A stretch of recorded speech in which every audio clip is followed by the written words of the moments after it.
Hello everyone. आज की class में हम लोग ब्रिज इंजीनियरिंग पढ़ेंगे। ब्रिज इंजीनियरिंग, ट्रांसपोर्टेशन इंजीनियरिंग का यूनिट 3। यूनिट 3 ट्रांसपोर्टेशन इंजीनियरिंग का यूनिट 3। यूनिट 2 तक रेलवे इंजीनियरिंग हम लोग कंप्लीट कर लिए थे। आज हम लोग पढ़ेंगे ब्रिज इंजीनियरिंग। तो आप सब ने ब्रिज ब्रिज को देखा होगा। ब्रिज को हम फ्लाईओवर भी बोल सकते हैं। तो फ्लाईओवर भी क्या है, ब्रिज का ही कैटेगरी के अंदर आता है। तो ब्रिज क्या है? Bridge is an structure which facilitate communication route to cross an obstacle in the form of ground or a stream। तो जैसा कि हम ब्रिज जानते हैं कि ब्रिज एक रूट प्रोवाइड करता है। अगर हमारा नीचे रिवर है या कोई भी ग्राउंड है, ये हमारा नीचे रिवर है और हमको, तो रिवर क्या हुआ, हमको इधर भी रोड है और राइट साइड भी रोड है। तो हमको एक तरफ से, मान लो पॉइंट ए से पॉइंट बी तक जाने के लिए हमको एक रूट प्रोवाइड करता है, एक कम्युनिकेशन। अगर ए से बी को कम्युनिकेट करना है, ए से बी तक हमको जाना है, तो रिवर को क्रॉस करने के लिए हमको एक पाथ बनाना होगा। तो रिवर हमारा यहाँ पे क्या है, रिवर जो है हमारा ऑब्स्टेकल है, ये हमें आसानी से जाने नहीं देगा। तो इसके ऊपर जो स्ट्रक्चर हम बनाते हैं, OBSTA, ऑब्स्टेकल, ऑब्स्टेकल है, ये हमें रुकावट पैदा करता है। तो इसके ऊपर जो स्ट्रक्चर हमारा बनेगा ताकि हम आसानी से ए से बी तक क्रॉस कर जाएं, तो ऐसे स्ट्रक्चर को हम बोलेंगे क्या, ब्रिज। और शहर में आजकल क्या हम लोग बना रहे हैं, शहर में तो रिवर नहीं होता है शहर के अंदर, तो आजकल हम लोग फ्लाईओवर बना रहे हैं। क्या बना रहे हैं? फ्लाईओवर। आइडियल रिक्वायरमेंट क्या है? अगर आपको ब्रिज बनाना है किसी साइट पर, अगर आपको ब्रिज बनाना है तो उस साइट का आइडियल रिक्वायरमेंट क्या होना चाहिए? तो सबसे पहला है, stream at bridge site should be well defined and narrow as possible. तो मान लो अगर नदी के ऊपर आप ब्रिज बना रहे हो, तो रिवर के ऊपर अगर आप ब्रिज बना रहे हो कहीं रिवर पर, तो हमको रिवर का वो सेक्शन चूज करना है जहां पर रिवर का जो विड्थ है बिल्कुल नैरो है। ये जो रिवर का विड्थ है वो बिल्कुल नैरो होना चाहिए, मतलब बहुत कम विड्थ वाले सेक्शन को हमको चुनना चाहिए, वहां पे हम लोग ब्रिज बनाएंगे। There should be straight reach of stream. तो अब स्ट्रीम जो है, स्ट्रीम क्या है, स्ट्रीम कुछ भी हो सकता है, स्ट्रीम रिवर भी हो सकता है। स्ट्रीम यहाँ कहने का मतलब रिवर। तो जो रिवर का जो शेप होता है कुछ इस तरह का होता है, बैंड लाइक शेप होता है। तो रिवर का जो शेप होता है एक जैसा नहीं होगा। तो रिवर के उस शेप पे आपको ब्रिज बनाना है जहां पर आपको स्ट्रेट पाथ दिखे। मतलब ये वाला सेक्शन, अगर हम इस सेक्शन पर ब्रिज बना देते हैं तो हमारा जो कंस्ट्रक्शन कॉस्ट होगा वो इकोनॉमिकल होगा। तो वो बोल रहा है कि हमको रिवर का स्ट्रेट पाथ चूज करना होगा जहां पे रिवर बिल्कुल स्ट्रेट फ्लो कर रहा है। आगे हम डायग्राम से देखेंगे कि हमको कौन सा पाथ पे रिवर को, ब्रिज को बनाना। तो पहला, वैसे पाथ को हम चूज करेंगे जहां पर रिवर का विड्थ बिल्कुल नैरो हो। दूसरा, रिवर वहां पर चूज ब्रिज बनाएंगे जहां पर रिवर जो एकदम स्ट्रेट फ्लो हो रहा है। तीसरा, the flow of water in a stream should be raising condition. अगर आप रिवर के ऊपर ब्रिज बना रहे हो तो इस सेक्शन पर, जिस सेक्शन पर आप ब्रिज बना रहे हैं, वहां पर जो पानी का फ्लो है वो बिल्कुल रेजिंग कंडीशन में होना चाहिए। रेजिंग कंडीशन मतलब स्टेबल फ्लो होना चाहिए। फ्लो कैसा होना चाहिए? स्टेबल होना चाहिए। स्टेबल फ्लो का मतलब कि पानी का जो लेवल है ऊपर नीचे ज़्यादा नहीं होना चाहिए। तो फ्लो जो हो हमारा रिवर के अंदर बिल्कुल रेजिंग कंडीशन के अंदर होना चाहिए। चौथा पॉइंट बोलता है हमारा, bridge site should B economical. तो जो आप जिस साइट पे आप ब्रिज बना रहे हो वो साइट क्या होना चाहिए? इकोनॉमिकल। मतलब आपको ज़्यादा कटिंग, ज़्यादा फिलिंग करने की ज़रूरत नहीं पड़े। तो ऐसे साइट को सिलेक्ट करना है, और ये जो साइट हो हमारा अर्थक्वेक फ्री जोन में आना चाहिए, अर्थक्वेक फ्री जोन में आना चाहिए। आगे देखो, there should be no adverse environmental impact, ये लिखा हुआ है एडवर्स इन्वायरमेंटल इम्पैक्ट और इफेक्ट। तो जिस साइट पे हम ब्रिज बना रहे हैं वहां पे इन्वायरमेंट का कोई ज्यादा इम्पैक्ट या इफेक्ट नहीं होना चाहिए, ठीक है। Sufficient fund should be available. तो अब हमको ब्रिज बनाने के लिए सरकार के तरफ से फंड मिलता है, तो जब तक फंड मतलब क्या, मनी, पैसा, तो जब तक हमारे पास पैसा नहीं रहेगा, सफिशिएंट मनी नहीं रहेगा, तब तक हमारा ब्रिज नहीं बनेगा। तो हमको प्रॉपर फंड चाहिए होगा ब्रिज बनाने के लिए। तो देखो यहाँ पे इस डायग्राम में क्या दिखाया गया है, ये हमारा रिवर है, रिवर का फ्लो, ये क्या है हमारा रिवर, और रिवर इधर से इस तरफ फ्लो हो रहा है। तो एक एक तो पॉसिबल कंडीशन है साइट 1 पे ब्रिज बना दें, पहला, दूसरा, तीसरा। तो हमारे लिए कौन सा इकोनॉमिकल होगा, किस साइट पर ब्रिज को बनाना ज़्यादा सूटेबल रहेगा। तो पहला, ब्रिज का जो साइट है, जो रिवर है वो हमारा नैरो होना चाहिए। तो हमको साइट 1 पे रिवर जो है नैरो भी दिख रहा है, और साइट 1, साइट 2, साइट 3, और साइट 1 पे जो रिवर है स्ट्रेट फ्लो हो रहा है। देखो तो रिवर का जो फ्लो है बिल्कुल स्ट्रेट है। साइट 2 पे क्या दिक्कत है, रिवर नैरो नहीं है, यहाँ पे जो विड्थ है, हमको विड्थ W1 मान लो, यहाँ यहाँ W2 है, तो W2 जो विड्थ है W1 से ज़्यादा है। और साइट 3 पे हम क्यों नहीं ब्रिज बना सकते हैं, क्योंकि साइट 3 पे जो रिवर है, रिवर का शेप हमको कर्व शेप मिल रहा है। कैसा शेप मिल रहा है, कर्व शेप मिल रहा है। तो आइडियल रिक्वायरमेंट हमारा क्या है, अब वो ऐसा साइट सेलेक्ट करेंगे जहाँ पे रिवर हमारा स्ट्रेट फ्लो हो और जो विड्थ हो हमको सबसे कम मिले, ताकि हमारा जो ब्रिज का लेंथ है वो कम हो। हमको इधर से किधर जाना है, यहाँ से इधर जाना है, हमारा जो रोड है इधर से इधर जाएगा। तो अगर हम इधर से इधर जाएंगे तो हमको साइट 1 पे कम ट्रेवल करना पड़ेगा, तो रोड का लेंथ साइट 1 पे कम हो जाएगा। तो मोटा मोटी जो हमको मेन पॉइंट ध्यान रखना है, पॉइंट 1, 2 साइट को सिलेक्ट करते टाइम, ये सब पॉइंट को हमको, जहाँ पे हम ब्रिज बनाने जा रहे हैं, ये सब पॉइंट हमको दिमाग में रहना चाहिए। और एक्स्ट्रा पॉइंट इसमें क्या आ सकता है, और साइट को सिलेक्ट करते टाइम ब्रिज जहाँ हम बना रहे हैं वहाँ पर एक्स्ट्रा पॉइंट और आप क्या दे सकते हो, कि जो हमारा फाउंडेशन होना चाहिए, ब्रिज का जो फाउंडेशन होना चाहिए वो स्टिफ एंड स्ट्रॉन्ग होना चाहिए। तो क्या बोलता है, तो फाउंडेशन शुड बी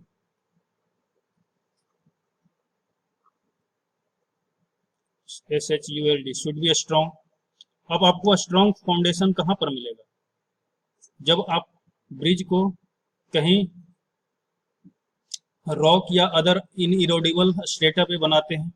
तो रिवर का साइड सिलेक्ट करते टाइम, ब्रिज का साइड सिलेक्ट करने पर फाउंडेशन को हम वैसा साइड सिलेक्ट करेंगे जहाँ पे रॉक और other hard incredible strata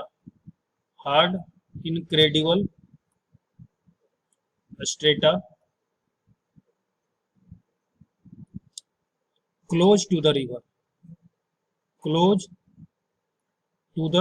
river, तो वैसा साइट आप सिलेक्ट करोगे।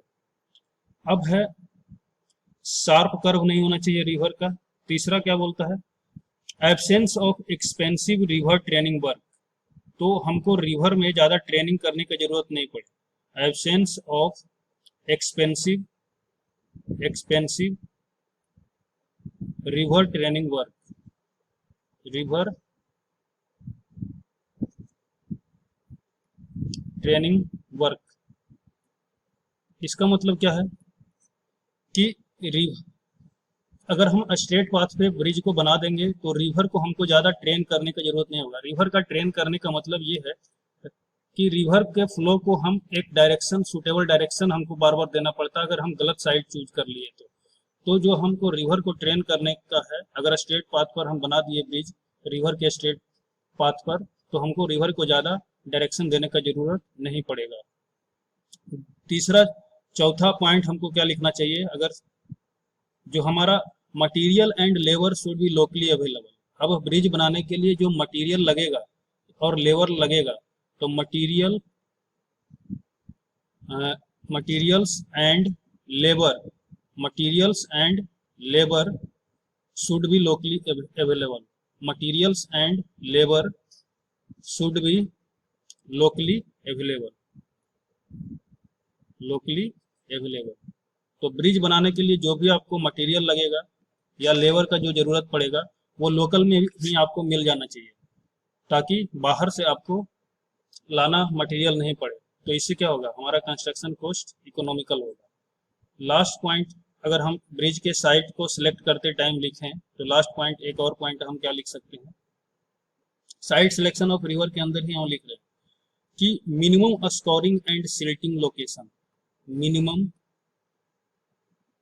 Scoring, SCOURING, minimum scoring and silting location.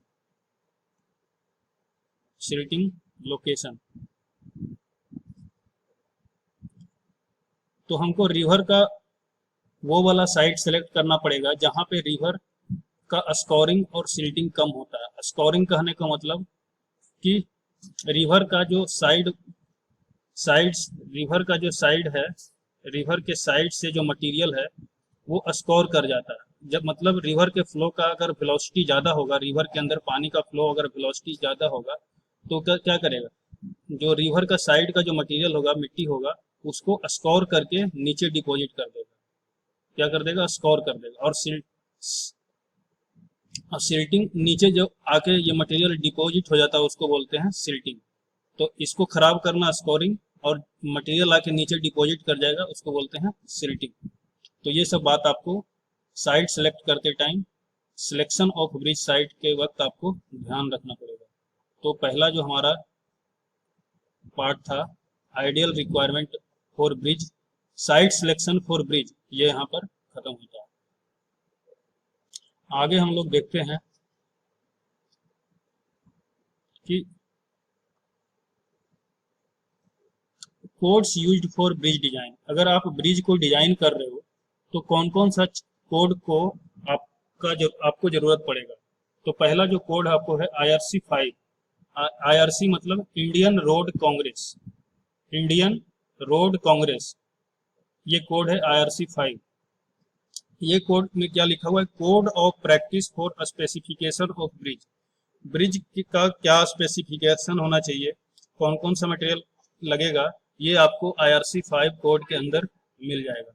दूसरा जो कोड है आपको IRC 6 2010, ये आपको ब्रिज के अंदर कौन सा कितना लोड या स्ट्रेस आएगा, लोड और स्ट्रेस के बारे में बताएगा। तो ये LSM मेथड पर बेस्ड है। ये जो IRC 6 2010 कोड है लोड्स और स्ट्रेस के बारे में। जैसे IS 456 2000, ये कौन सा कोड है, ये इस कोड में आपको दिखता है, मिलता है कंक्रीट के बारे में। कंक्रीट का सारा जानकारी आपको, RCC के बारे में सारा जानकारी IS 456। इसीलिए अगर ब्रिज को डिजाइन करते टाइम आपको ये सब कोड का हेल्प लेना पड़ेगा। और ये हमारा न्यू कोड LSM वाला, और WSM वर्किंग स्ट्रेस मेथड जो है, उससे जो ओल्ड कोड है हमारा IRC 6 2000। तो लिमिट स्टेट मेथड वाला जो कोड अभी ज़्यादा यूज हो रहा है IRC 6 2010, कि ब्रिज के ऊपर कितना लोड आएगा, कितना स्ट्रेस आएगा। फिर है IRC 21, ये code of practice for cement concrete. IRC 21 कौन सा है, LSM मेथड पे है, सीमेंट कंक्रीट का कोड है। IRC 22 ये है कंपोजिट स्ट्रक्चर के लिए। कंपोजिट स्ट्रक्चर अगर बनाना है तो IRC 2 को आपको हेल्प लेना पड़ेगा। और IRC 78 है फाउंडेशन डिजाइन का। तो जो भी हमारा फाउंडेशन कहीं पे भी बन रहा है, तो फाउंडेशन के बारे में अगर आपको जानना है तो ये कोड आपको हेल्प करेगा, IRC 78। तो इन्वेस्टिगेशन फॉर ब्रिज साइट, तो जहाँ पे आप ब्रिज बनाओगे उसको क्या करना पड़ेगा, पहले इन्वेस्टिगेशन करना पड़ेगा। तो कौन कौन सा इन्वेस्टिगेशन होता है, इन्वेस्टिगेशन का मतलब वहाँ के टोपोग्राफी के बारे में पता करना, साइट के बारे में पता करना, सब चीज़ जहाँ पे आप ब्रिज बना रहे हो उस साइट का सारा जो इंफॉर्मेशन होता है उसको पता करने को हम बोलते हैं इन्वेस्टिगेशन ऑफ ब्रिज साइट। तो इन्वेस्टिगेशन के अंदर हमारा 3 इन्वेस्टिगेशन आता है। पहला रिकनेंस स्टेज, दूसरा प्रीलिमिनरी स्टेज और तीसरा फाइनल स्टेज और डिटेल्ड सर्वे। तो पहला हम पढ़ेंगे इन्वेस्टिगेशन ऑफ ब्रिज साइट को, रिकनेंस स्टेज। रिकनेंस स्टेज में क्या होगा, पहला पॉइंट है number of probable route are survey. तो ब्रिज जहाँ पे आप बना रहे हो, ब्रिज बनाने के लिए आपको बहुत सारा रूट मिल जाएगा। तो कौन कौन सा, मतलब हमको ए से बी पॉइंट तक जाना है, ए से बी पॉइंट तक अगर हमको जाना है, ए से अगर बी तक जाना है तो हम ए से बी तक इधर ऐसे भी जा सकते हैं, सीधा भी जा सकते हैं, घूम कर भी जा सकते हैं।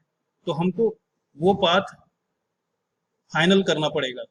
तो number of probable path are surveyed, सारा कैसे कैसे ए से बी तक हम जा सकते हैं वो सारा पाथ हमको पहले पता होना चाहिए।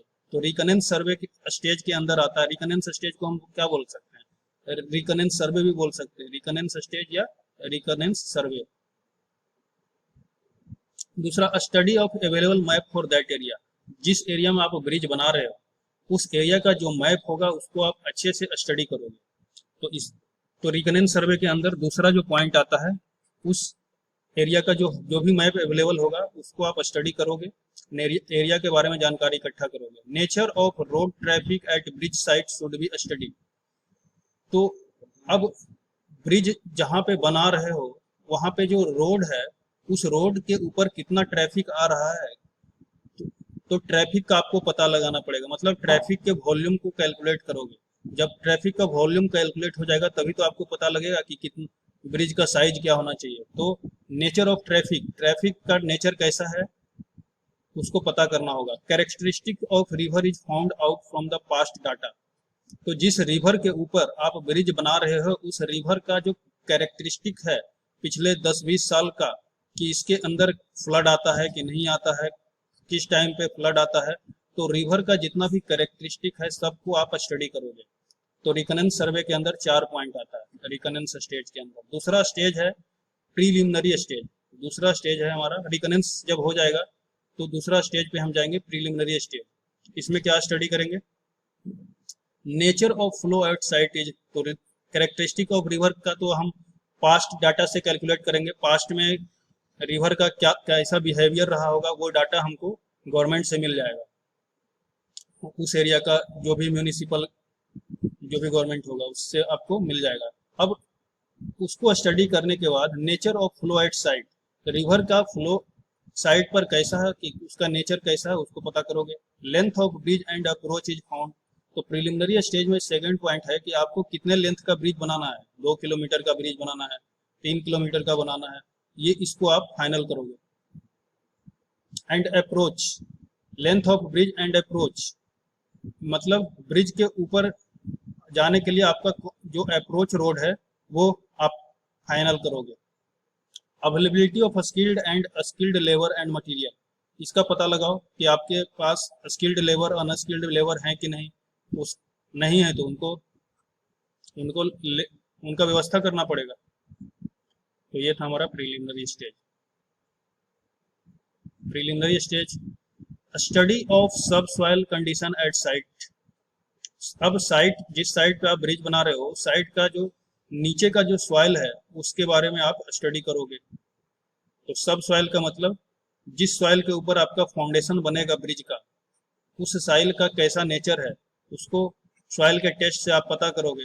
अगर अच्छा सॉइल है तो ठीक है, अगर खराब सॉइल है तो उसको सॉइल को पहले क्या करोगे, स्टेबलाइज करोगे। स्टेबलाइज मतलब सॉइल को क्या करोगे, स्टेबलाइज स्ट्रॉन्ग बनाओगे डिफरेंट केमिकल मिलाकर या कॉम्पैक्ट करके।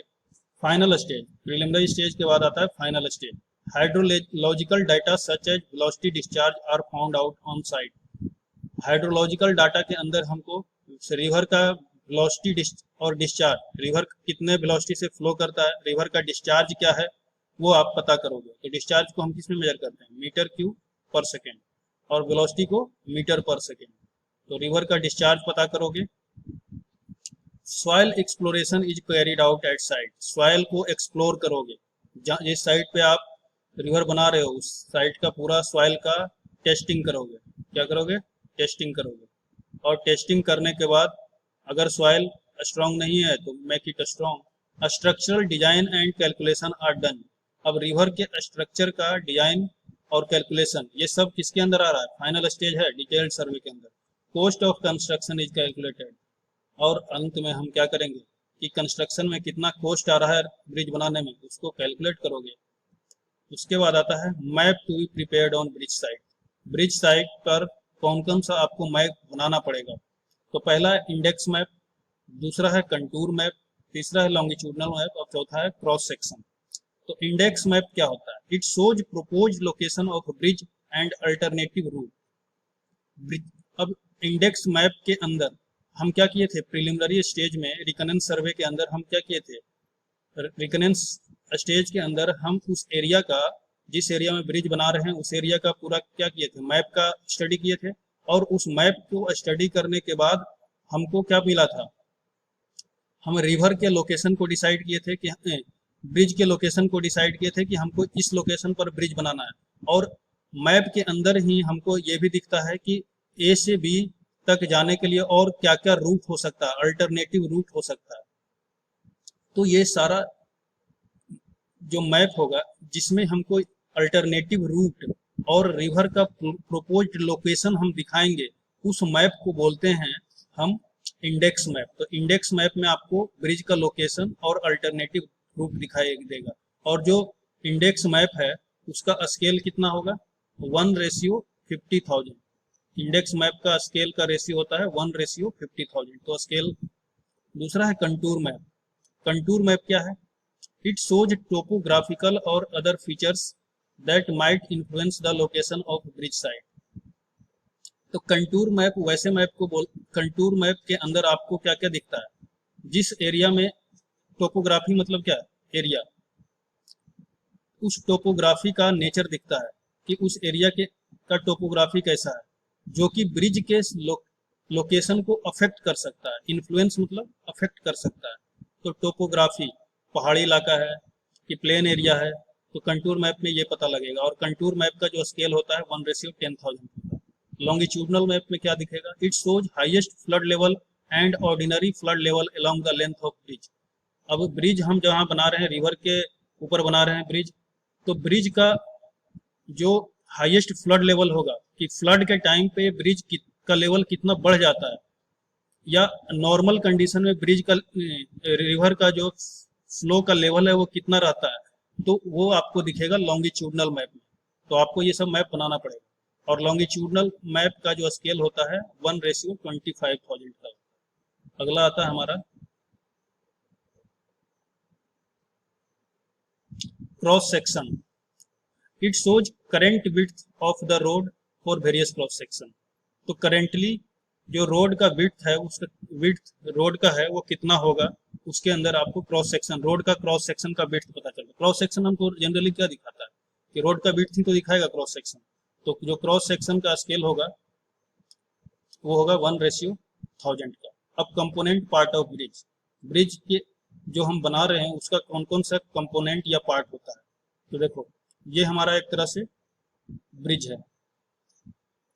ब्रिज का ये साइड व्यू है। ब्रिज का ये कौन सा व्यू है? साइड व्यू है। ये जो आपको यहाँ पे व्यू दिख रहा है, ये वाला, ये जो व्यू दिख रहा है ये साइड व्यू है। ब्रिज को जब आप साइड से देखोगे तो ऐसा ही दिखेगा। तो ये वाला जो स्ट्रक्चर इधर से, ये हमारा अप्रोच रोड है। यहाँ से हम ब्रिज के ऊपर इंटर कर रहे हैं। अप्रोच रोड से हम ब्रिज के ऊपर इंटर कर रहे हैं और यहाँ से हम बाहर निकल जाएंगे ब्रिज से। तो अप्रोच रोड के जस्ट जैसे ही ब्रिज को आप इंटर करोगे तो यहाँ पे जो हम स्ट्रक्चर बनाते हैं ब्रिज को सपोर्ट देने के लिए, इस स्ट्रक्चर को बोलते हैं एबटमेंट। क्या बोलते हैं? एबटमेंट। और ये हमारा पियर कहलाता है। जो पिलर है हमारा, पिलर, ये हमारा डेक हो गया, ब्रिज डेक, जिसके ऊपर गाड़ी चलेगा। तो ब्रिज डेक के ऊपर गाड़ी चलेगा। और ये हमारा पैरापेट हो गया, पैरापेट ब्रिज के साइड में, ताकि जो हमारा ट्रैफिक है बाहर निकल नहीं जाए, तो साइड से जो हम घेराव करते हैं उसको बोलते हैं पैरापेट वॉल। तो ये हमारा दो पियर हो गया, पियर नंबर 1 और पियर number 2, abutment number 1, abutment number 2। नीचे हमारा रिवर, और रिवर का ये है हाईएस्ट फ्लड लेवल। रिवर के ऊपर ब्रिज है और हाईएस्ट फ्लड लेवल, मतलब फ्लड के कंडीशन के टाइम रिवर का लेवल कितना हो जाएगा, तो ये हमारा है हाईएस्ट फ्लड लेवल। ये हमारा कंक्रीट या मैसनरी का पियर होगा, पिलर जिसको बोलते हैं, ये वाला, ठीक है। और जो पियर होगा, अगर हमारा डीप फाउंडेशन है, जनरली डीप फाउंडेशन ही हम रिवर के ऊपर करते हैं, तो जो पियर होगा, पियर के नीचे पाइलिंग किया रहेगा। तो ये हमारा पाइल है, pile number 1, pile number 2, pile number 3। Piling किस लिए करते हैं? ताकि फाउंडेशन हमारा स्टेबल हो, फाउंडेशन स्ट्रांग हो। तो और पाइल के ऊपर चारों जो पाइल है, पाइल को जो जोड़ के रखता है उसको बोलते हैं पाइल कैप। तो जो चारों पाइल को जोड़ के रखेगा, पाइल क्या होता है? पाइल ये तो या तो कंक्रीट का हो सकता है, जनरली हम कंक्रीट पाइल यूज करते हैं। मतलब पाइल का काम है कि जो रिवर का जो पियर है, पाया, उसको सपोर्ट करना, स्ट्रॉन्ग फाउंडेशन देना। अब हमारा कौन सा बच गया? एक चीज और दिख रहा है आपको यहाँ पे, एक और चीज क्या दिख रहा है हमको? बियरिंग। तो ये जो जिस पियर के ऊपर हमारा ये बीम है, ये क्या है? बीम है। ये हमारा ब्रिज का जो बीम है, बीम को ही हम क्या बोलते हैं? गर्डर भी बोल सकते हैं। तो बीम या गर्डर, तो ये पूरा यहाँ से लेकर यहाँ तक क्या है? ब्रिज का बीम है या गर्डर है। और गर्डर किसके ऊपर रहेगा? ये पियर के ऊपर। और पियर के ऊपर डायरेक्ट गर्डर को, बीम को नहीं रखते हैं, एक बियरिंग प्रोवाइड करते हैं। क्या प्रोवाइड करते हैं? बियरिंग। बियरिंग। तो यहाँ पे एक बियरिंग दिख रहा है और यहाँ पे भी बियरिंग दिख रहा है। बियरिंग का काम है कि ब्रिज के ऊपर जो भी गाड़ी चलेगा, उसके वजह से जो इम्पैक्ट आएगा, जो वाइब्रेशन आएगा, वो इस बियरिंग क्या करेगा? बियरिंग क्या करेगा? उसको एब्जॉर्व कर लेगा, उसको एब्जॉर्व कर लेगा और धीरे धीरे ये पियर से नीचे ग्राउंड में ट्रांसफर कर देगा। तो बियरिंग का काम है इम्पैक्ट को, वाइब्रेशन को, जो भी वाइब्रेशन गाड़ी चलेगा तो वाइब्रेट होगा ब्रिज, उसको कम करना। अब इस फिगर के अंदर और क्या दिख रहा है? तो जो ब्रिज है हमारा किसी रिवर के ऊपर है, तो रिवर का ये हमारा फ्लड लेवल हो गया, ये रिवर का बेड लेवल है, रिवर का ये बेड लेवल है। और ये जो रिवर है, जिस रिवर के ऊपर आप ब्रिज बना रहे हो, तो रिवर का जो विड्थ है यहाँ से लेकर यहाँ तक, इसको बोलते हैं वाटर वे। इस पूरे लेंथ को बोलते हैं क्या? Water way. मतलब पानी का जो रास्ता था पहले इतना था, मान लो टोटल एल लेंथ है। अब इस पानी का जो फ्लो का डायरेक्शन था, इधर से इधर जा रहा था। अब फ्लो के डायरेक्शन में क्या किया? आप पियर लगा दिए, पाया बना दिए, कंक्रीट का या मैसनरी का। तो जो हमारा वाटर वे है, वाटर वे का लेंथ जो होगा वो कम हो जाएगा। तो वाटर वे का लेंथ कम हो गया, ये यहाँ से लेके L1, इसके नीचे पानी इधर से इधर फ्लो करेगा, ये L2 और ये L3। तो हमारा जो इसको बोलते हैं लीनियर वाटर वे। क्या बोलते हैं? जो एक्चुअल जो पानी को फ्लो होने के लिए जो रास्ता मिल रहा है उसको बोलेंगे linear water way. Linear water way. तो लीनियर वाटर वे क्या हो जाएगा? L1 plus L2 plus L3। तो ये वाला जो डायग्राम है बहुत ही इंपॉर्टेंट है एग्जामिनेशन पॉइंट ऑफ व्यू से। तो आपको अगर ब्रिज का कंपोनेंट पार्ट बनाने के लिए आएगा तो इस डायग्राम को आपको बनाना पड़ेगा। और भी क्या है इसके अंदर? ये पियर के बारे में पूरा फाउंडेशन है। देखो ये लीनियर वाटर वे निकाला गया है, जो एक्चुअल लेंथ हम प्रोवाइड करते हैं पानी को फ्लो होने के लिए एक तरफ से दूसरे तरफ। तो ये वाटर वे या लीनियर वे बोल सकते हो, लीनियर वाटर वे। और ये हमारा पियर है और आरसीसी का पेडस्टल लगा हुआ है और इसके ऊपर बेयरिंग प्रोवाइड किया हुआ। बेयरिंग का बता दिए हैं। ये हमारा पियर कैप है, पियर का जो कैप है ये पियर है, और ये पाइल, और ये पाइल कैप, और इसके नीचे पाइल। आगे पिछला जो डायग्राम हम लोग देखे थे उसी को समझते हैं, उसी का कुछ डेफिनेशन है। ये डेफिनेशन आपको आगे चल के हेल्प करेगा ब्रिज को समझने में। तो इस डेफिनेशन को देखिए आप।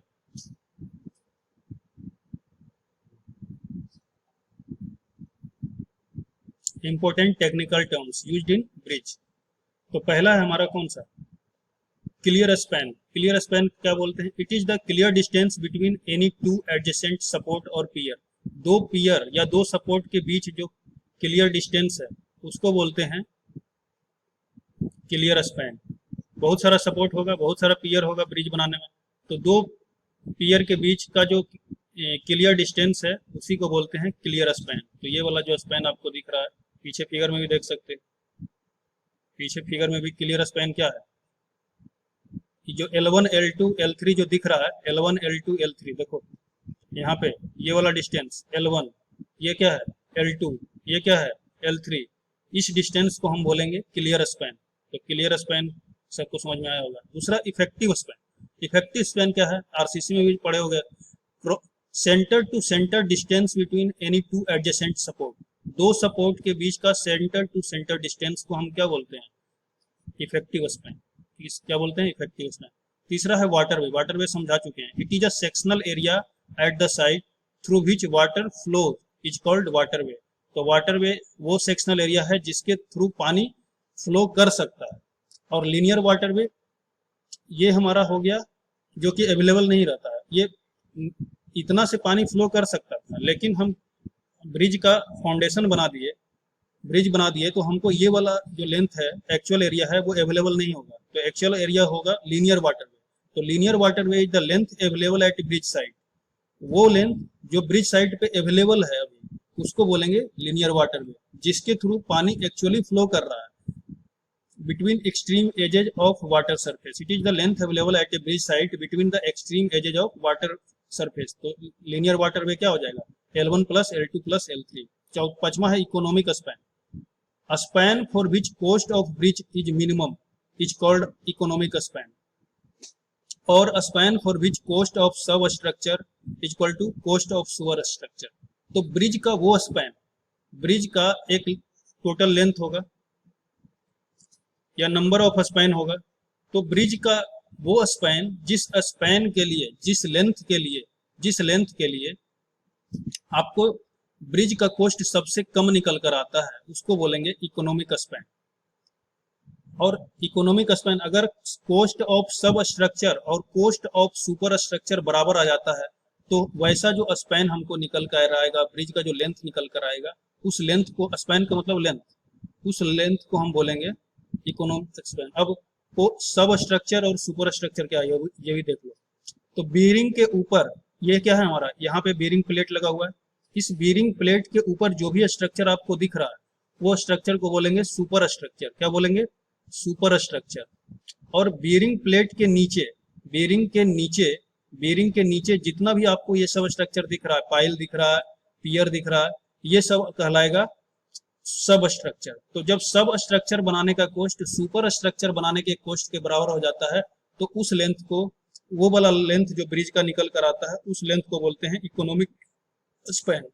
इकोनॉमिक स्पैन सबसे इकोनॉमिकल स्पैन है ब्रिज का। अब है फ्री बोर्ड, इसके बाद क्या आता है, free board. It is the difference between highest flood level and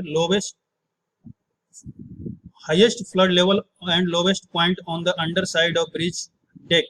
Minimum value of freeboard is 600 mm for normal condition and 3 meter for navigation purpose. तो जो फ्री बोर्ड है, फ्री बोर्ड जो है हाईएस्ट फ्लड लेवल और deck के बीच का जो डिस्टेंस है उसको बोलते हैं फ्री बोर्ड। देखो यहाँ पे डेक है, यहाँ पे क्या है हमारा, ये डेक है, डेक के ऊपर गाड़ी चलेगा।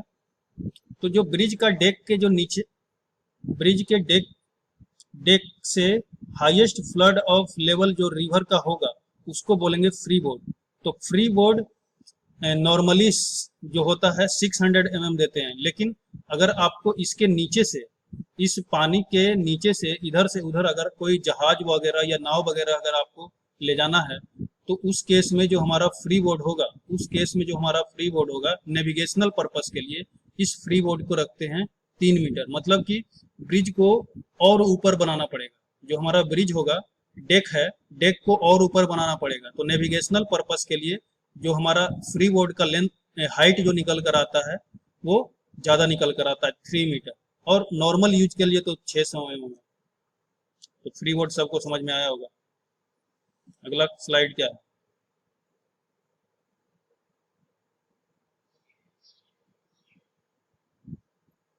अगला है एफ्लक्स, फिर है स्कोर डेप्थ।